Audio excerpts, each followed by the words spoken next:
नमस्कार मंडळी, मी प्रांजली. हा व्हिडिओ जुना आहे, पण आज हनुमान जयंतीच्या दिवशी या व्हिडिओला मी आवाज देत आहे. त्यामुळे तुम्हा सर्वांना हनुमान जयंतीच्या खूप साऱ्या शुभेच्छा.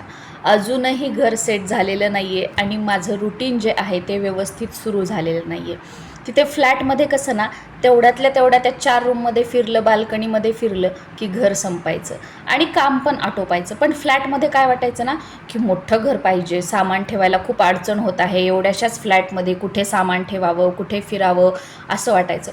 पण आता इथे आल्यानंतर ना असं वाटतंय की माझा तो फ्लॅटच खूप छान होता. टामटूम थोडंसं आवरलं की स्वच्छ व्हायचा, क्लीन व्हायचा. हे एवढं घर मॅनेज करणं खरंच खूप अवघड आहे. म्हणतात ना की पाण्यात पडल्याशिवाय पोहता येत नाही, त्याच प्रकारे अगोदर आपल्याला वाटतं की मोठं घर, फ्लॅट लहान पडतोय, अंगण पाहिजे, हे पाहिजे. पण जेवढं मोठं घर तेवढं मॅनेज करणं खूप अवघड आहे. आता फक्त झाडायलाच रोज मला 1 ते 1.5 तास लागतो. तरीही मी येण्याच्या अगोदरच माझ्या जाऊबाईंनी माणूस लावलेला होता. घरातले सगळे जाळे वगैरे काढून घेतले, मागचं पुढचं अंगण साफ करून घेतलं होतं, गच्च्या झाडून घेतल्या होत्या, वरची टाकी, खालची पाण्याची टाकी स्वच्छ धुवून घेतलेली होती. पण तरीही तुम्ही बघू शकता एवढा गर्दा. आता माझ्या जाऊबाईंनी त्या माणसाला सांगितलं की ह्या बंगल्यात असं असं काम करायचं आहे, पण त्यांना त्याच्यासमोर उभं राहून काम करून घेता आलं नाही. कारण त्यांनाही हॉस्पिटल सांभाळायचं, फॅक्टरीमध्ये बघायचं, मग वेळ नाही. त्यांनी सांगितलं आणि तो नंतर म्हटला, मॅडम हां मी तुमचं तिकडचं घर साफ करून दिलेलं आहे 22 नंबरचं. आणि बघितलं तर काय, सगळं जशाला तसं. परत त्या माणसाला बोलवलं, परत पैसे दिले, त्याने थोडंफार साफसूफ केलं. पण जे आपल्या हाताने करतो ना, जी क्लिनिंग म्हणतो ना, ती झालेलीच नाही. मग परत मी गच्ची जी आहे ती 1 दिवस झाडून घेतली. आणि काय आहे ना, जे पाणी जायचे, जे जिथून चेंबर असतात, गच्चीवरचं पाणी जायचं, तर पाऊस पडलेला होता. मग तिथे ओलसरपणा थोडासा आहे, मग तिथे थोडंसं ठेवलं आहे जिथे ओलं आहे. पण बाकी जी कोरडी सगळी गच्ची आहे ती झाडून घेतली, कचरा वगैरे भरलेला आहे. तरीही याच्यावरची गच्ची तर अजून झाडलेली नाही आहे आणि आवरलेली सुद्धा नाही आहे. खालच्या मजल्यावरचं सांगायचं झालं तर पूर्ण घरामध्ये दिवसभरात 2-3 वेळा झाडू मारला तरीसुद्धा धूळ जशाला तशीच होत आहे.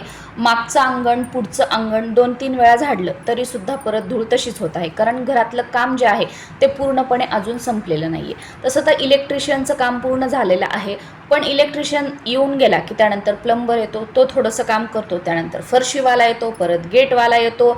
त्यांनी बरेच ठिकाणचे कामं घेतलेले असतात, थोडं काम करतात आणि जातात. त्यामुळे काम एक पूर्ण होत नाही आहे. आणि एखादं काम पूर्ण झालं की जसं आता आपण घरात राहून वापरतोय तशा काही गोष्टी लक्षात येतात की इथे असा प्रॉब्लेम आहे, इथे असं करायला पाहिजे चेंज. मग त्या गोष्टींसाठी परत त्या लोकांना बोलवा, तोडफोड, परत सगळ्या घरामध्ये धूळ जशास तशी होत आहे. अजूनही वायफाय लागलेलं नाही आहे. परत डोअरचं वगैरे काम झालेलं आहे, पण पेंट करणं बाकी आहे. घरामध्ये टी व्हीची एक वॉल आहे, त्याला पेंट करायचा आहे. तो माणूस म्हटला होता 2 दिवसापूर्वीच की मी उद्या येऊन करून जाईल, पण आता 2-3 दिवस झाले काही तो आला नाही आहे. मेन डोअर जे आहे त्याला पॉलिश करायचं आहे, डायनिंग टेबलला पॉलिश करायचं आहे.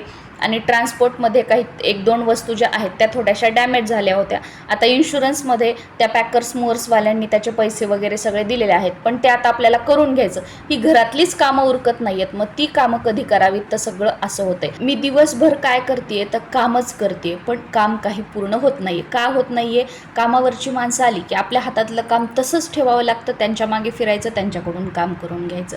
मग काय होतं की आपली कामं जशास तशीच राहत आहेत. त्यामुळे माझं रुटीन जे आहे ते व्यवस्थित सुरू होत नाही आहे आणि घर लवकर आवरल्या जात नाही आहे. आणि काय, समोरच भैया भाभीचं घर असल्यामुळे प्रांजली जेवायला इकडे, काही नसलं सावीला पाठव, सचिनला पाठव, आईला पाठवून दे. मग त्या इकडे येतात, नको करू आता, राहू दे, चल तिकडे, चल तिकडे बस. मग त्या येण्या जाण्यामध्ये काय होतंय की कामच माझी पूर्ण होत नाही आहेत, असं सगळं आहे. आणि एका याने तो आधार पण आहे. समजा मला जर इथे कोणी नसतंच तर मला मग कसंही मॅनेज करून इथेच सगळी आवरावरी करायची असतील आणि 8 दिवसामध्ये माझं घरसुद्धा लागलं असतं. पण कसं, समोरच आता आमचं घर असल्यामुळे माझ्या सासूबाई, जाऊबाई आणि भैया काय म्हणतात की कामाचा जास्त लोड घ्यायचा नाही, सावकाश आरामामध्ये सगळं घर आपोआप सेट होतं, खूप घाई गडबड अशी करायची नाही, आपलं इथे घर आहेच. मग त्यामुळे काय होतं की माझं रुटीन अजून लागत नाही आहे आणि घराची आवराआवरी होत नाही आहे. आता सावीची शाळा सुरू झालेली आहे, मग 1-2 वेळा मी डब्बा दिला. पुण्याला ती पोद्दारमध्ये होती, पण इथे माझ्या जाऊबाईचा मुलगा वेदांत ज्या स्कूलमध्ये आहे तिथेच सावीचं पण ॲडमिशन केलेलं आहे. मग त्या सावीला टिफिन वगैरे देतात, मग दुपारी पण मला भाज्या वगैरे देणं किंवा तिकडेच जेवायला ये, मग आमचं सगळं असं सुरू आहे. आणि मी तुम्हाला सांगितलं ना की मी इतकी भाग्यवान आहे की मी माझ्या सासरची मंडळी किंवा माझं सासर हे सासर आहे असं कधीच समजत नाही. म्हणजे सासर आणि माहेर हे माझ्यासाठी वेगळं नाहीच. माझ्या माहेरपेक्षाही चांगली माझ्या आईवडिलांसारखे माझे सासू सासरे आहेत, माझे भैया भाभी आहेत आणि माझ्या मुलांसारखी माझ्या जावेची मुलं आहेत. माझ्या जावेचे आईवडीलसुद्धा मला माझ्या स्वतःच्या आईवडिलांसारखे आहेत. जावेची बहीण मला माझ्या सख्ख्या बहिणीसारखी आहे. आणि माझ्या जाऊबाई तर मी म्हणजे सांगते ना की आईचं स्थान, बहीण वगैरे जेवढी जवळची नाती म्हणता येतील तेवढं ते माझ्यासाठी आहेत. आणि खरं तर या आपल्या माणसांच्या प्रेमापोटी जिव्हाळ्यापोटीच मी पुणे सोडून इथे गावी येऊन राहण्याचा निर्णय घेतलेला आहे.